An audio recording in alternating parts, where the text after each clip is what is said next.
میر رضا case کی نئی تحقیقاتی کمیٹی کا اجلاس آج ہوگا. سربراہ DIG عامر فاروق کریں گے. نئے DIG ٹیم میں میر رضا کیس کی جامع اور غیر جانبدارانہ تحقیقات کرے گی. کیس کی تمام متعلقہ پہلوؤں سے دوبارہ چھان بین کرے گی. نئے اضافی شواہد کی نشاندہی انہیں جامع اور محفوظ کر کے ان کا جائزہ لے گی.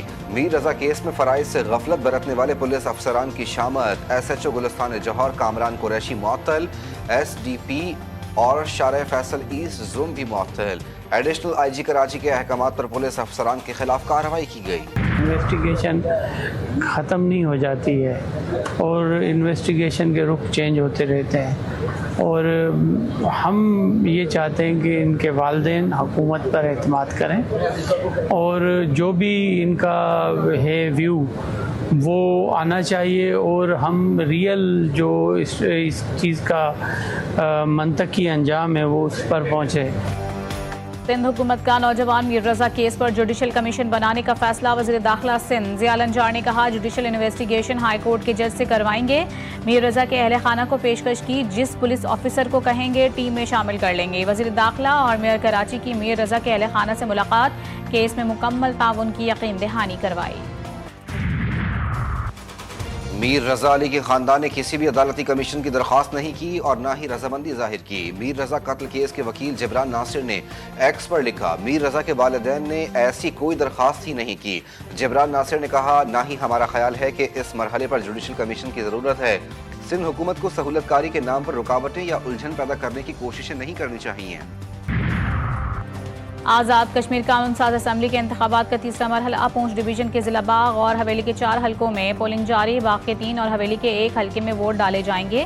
مجموعی طور پر 4,60,000 ووٹرز حق رائے دہی استعمال کریں گے. سیکیورٹی کے سخت ترین انتظامات. مسلم کانفرنس کے سربراہ سردار عتیق، IPP کے سربراہ سردار تنویر الیاس اور وزیر اعظم آزاد کشمیر فیصل راٹھور بھی میدان میں. پونچھ کے 5 اور سندھنوتی کے 2 حلقوں میں انتخابات مؤخر. آپریشن رد الفتنہ 3 سیکیورٹی فورسز کی بلوچستان میں کارروائیاں. سرغنہ وزیر سمیت 5 دہشت گرد ہلاک. اسلحہ، گولہ بارود اور موٹر سائیکلیں برآمد. کارروائیاں پنجگور کے علاقے سرکینی چھیدگی میں کی گئیں. سیکیورٹی ذرائع کے مطابق دہشت گرد بھتہ خوری، اغوا اور دیگر دہشت گردانہ کارروائیوں میں ملوث تھے. علاقے میں دہشت گردوں کے مکمل خاتمے کے لیے کلیئرنس آپریشن جاری. وزیر داخلہ کا کامیاب آپریشن پر سیکیورٹی فورسز کو خراج تحسین. فورسز کی پیشہ ورانہ صلاحیتوں کو سراہا. وفاقی کابینہ کا اجلاس آج دوپہر 3 بجے طلع. وزیر اعظم شہباز شریف صدارت کریں گے. کابینہ اجلاس میں ملکی معاشی سیکیورٹی صورتحال زیر غور آئے گی. پاکستان، سعودی عرب، ترکی دفاعی معاہدے سے وزیر اعظم کابینہ کو آگاہ کریں گے. نائب وزیر اعظم اسحاق ڈار کا کویتی ہم منصب سے ٹیلی فون پر رابطہ. کویتی وزیر خارجہ نے مکہ جوائنٹ ڈیفنس معاہدے پر مبارکباد دی. دونوں رہنماؤں کا خطے کی صورتحال بشمول مقبوضہ بیت المقدس پر تبادلہ خیال. پاکستان کویت دو طرفہ تعلقات اور باہمی دلچسپی کے امور پر بھی گفتگو ہوئی. اہم شعبوں میں تعاون اور سرمایہ کاری بڑھانے پر بھی بات چیت. ترجمان دفتر خارجہ کے مطابق پاکستان اور کویت میں قریبی رابطہ برقرار رکھنے پر اتفاق کیا گیا. خیبر پختونخوا کے عوام کا مکہ دفاعی معاہدے کا خیر مقدم. عسکری قیادت کی کاوشوں کو خراج تحسین پیش کیا. شہری کہتے ہیں کہ مکہ معاہدہ مسلم ممالک میں بھائی چارے کو فروغ دے گا. معاہدے سے پاکستان، سعودی عرب، ترکیہ تعلقات مزید مضبوط ہوں گے. مکہ دفاعی معاہدہ امت مسلمہ کے اتحاد کا تاریخی سنگ میل ہے. میر رضا کیس کو خودکشی کے طور پر کیوں دیکھا گیا؟ پہلا پوسٹ مارٹم کرنے والے MLO کے خلاف مبینہ غفلت پر کوئی کارروائی کیوں نہیں کی گئی؟ مقتول نوجوان سے آخری بار رابطے میں رہنے والے لوگوں سے کیوں تفتیش نہیں کی گئی؟ پارٹنر کو منظر عام پر کیوں نہیں لایا جا رہا؟ میر رضا کیس ایک معمہ بن گیا. پولیس 12 روز میں کوئی لیڈ حاصل نہ کر سکی.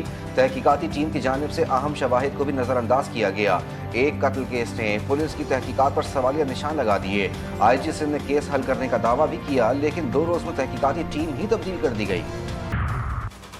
28 جولائی کو میر رضا کا کس سے رابطہ ہوا؟ آخری ٹیلی فون کالز اور میسیجز کی تفصیلات GTV نیوز نے حاصل کر لی. میر رضا نے 2:13 اور 2:16 پر علی نام کے شخص سے بات کی. آخری فون کال اپنے دوست عبداللہ کی ریسیو کی.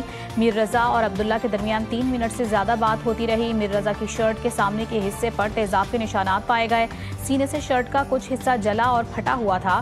کراچی یونیورسٹی لیب میں شرٹ کا معائنہ تاحال نہ کیا جا سکا. ٹرمپ کا ایران سے محدود پیمانے پر مذاکرات جاری ہونے کا دعویٰ. ایران کی مذاکرات کی خبروں کی مسلسل تردید. ڈونلڈ ٹرمپ نے دعویٰ کیا کہ ایران کی معاشی صورتحال انتہائی خراب ہے، ایران کے پاس فوجیوں کو تنخواہیں دینے کے پیسے نہیں۔ امریکی ناکہ بندی نے ایران کا معاشی بحران مزید سنگین کر دیا، ٹرمپ نے ایران معاملے کو شطرنج کے کھیل سے تشبیہ دے دی۔ محسن رضائی ایران کی سپریم نیشنل سیکیورٹی کونسل کے نئے سیکریٹری بن گئے۔ سپریم لیڈر مجتبیٰ خامنہئی نے محسن رضائی کو سپریم نیشنل سیکیورٹی کونسل میں اپنا نمائندہ مقرر کر دیا۔ محسن رضائی پاسدارانہ انقلاب کے سابق کمانڈر بھی رہ چکے۔ صدر مسعود پزشکیان نے محسن رضائی کی نئی تعیناتی کر دی۔ محمد باقر ذوالقدر کے عہدے سے سبکدوش، محسن رضائی جانشین مقرر۔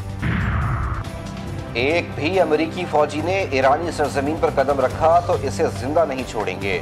ایرانی بری فوج کے کمانڈر بریگیڈیئر جنرل علی جہان شاہی نے امریکہ کو خبردار کر دیا، دشمن کی کسی بھی کارروائی کا بھرپور اور مؤثر جواب دیا جائے گا۔